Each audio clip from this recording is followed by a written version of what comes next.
US authorities are calling one of the largest visa scams in recent years. He was just another Indian student in the US, a quiet, hard-working 24-year-old with dreams bigger than his suitcase, until one phone call turned his American dream into a nightmare. The caller claimed to be from USCIS, the US Immigration Office. "There's a problem with your visa," the voice said coldly. "A criminal case has been filed. An arrest warrant is on its way." Anirudh froze. The voice on the phone knew everything: his name, his passport number, even where he lived. They told him to stay silent, follow instructions, and send money immediately to avoid deportation. By the time he realized it was all a lie, it was too late. But how does a smart student fall into a trap like this? Why are Indian students being targeted? And what can we learn from what happened next? Anirudh came from a modest family near Hyderabad. His father ran a small shop, and his mother was a homemaker. From the moment he got his US student visa, everyone in the family believed he was going to build a better life. He flew to Texas with 2 bags, big dreams, and a heart full of pressure. To succeed, to stay legal, and to not let his family down. Like most international students, he had no margin for error. One wrong step, and everything could collapse. He lived frugally, shared an apartment with 2 other Indian students, studied long hours, worked part-time stocking shelves at a local grocery store. There was no safety net. And like many students abroad, he wasn't aware of all the local rules, or how the US immigration system worked. That vulnerability was exactly what the scammers were counting on. One day, while checking emails and job alerts, his phone buzzed with a call. The number looked official.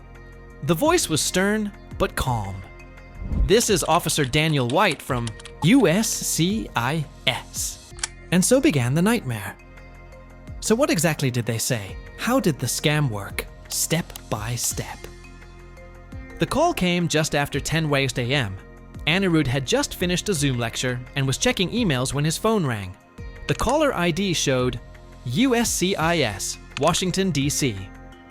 It looked official. The man introduced himself as Officer Daniel White from Immigration and Customs Enforcement. He said, "Mr. Anirudh Reddy, a criminal case has been filed in your name. Your service ID has been linked to money laundering activity. There is a federal warrant out for your arrest." Anirudh was stunned. He said he didn't understand, that there must be some mistake. The officer spoke with authority, even gave a case reference number, and read out legal jargon that sounded real.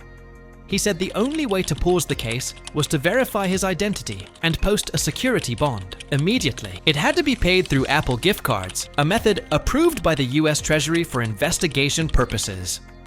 Anirudh hesitated, but the voice on the phone became colder, more intense. "If you hang up or tell anyone, the sheriff will arrive at your door." Frightened and confused, Anirudh stayed on the line. The scammer instructed him, step by step, to go to the nearest Walmart, buy $2,000 in Apple gift cards, scratch the backs, and read the codes aloud, all while staying connected. When he complied, the scammer said the system was verifying. Then came another blow. "More issues have been found. You must send $4,000 more to avoid further charges." Anirudh borrowed money from friends. He skipped meals, missed class, barely slept. For 48 hours, he lived in a haze of fear and confusion. On the 3rd day, he called back. The number was disconnected. The officer was gone. His money, gone. And he knew. He'd been scammed. But how do scammers make all of this feel so real? How do they gain your trust and your money so quickly? This scam is frightening because it's not random. It's engineered, specifically for international students like Anirudh. First, the caller ID is spoofed to look like it's from USCIS or ICE. So when your phone lights up, it looks official, even if it's just a scammer in a different country. Next, they use leaked or scraped information. Names, visa numbers, emails. This adds to the illusion that the caller is real. Then comes psychological manipulation. They speak slowly, use legal terms, and build trust.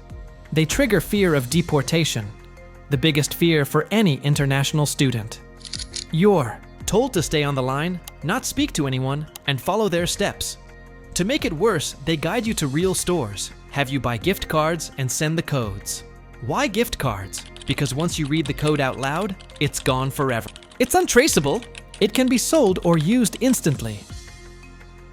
And in newer cases, they even use AI-generated voices, realistic American accents, layered scripts, fake follow-up emails from supposed official departments.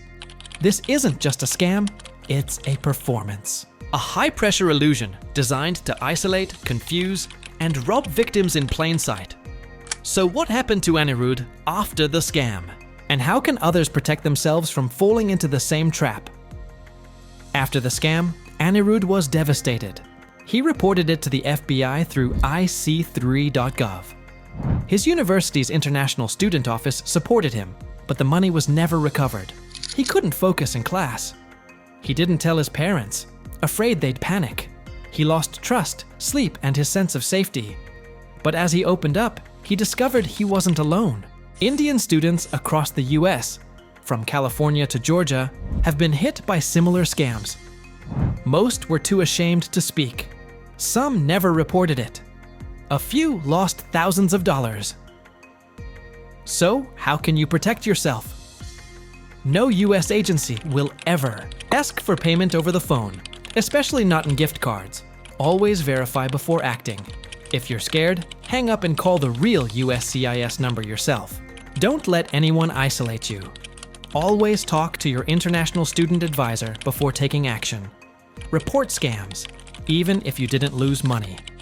It helps others avoid the trap. Use www.8ic3.gov.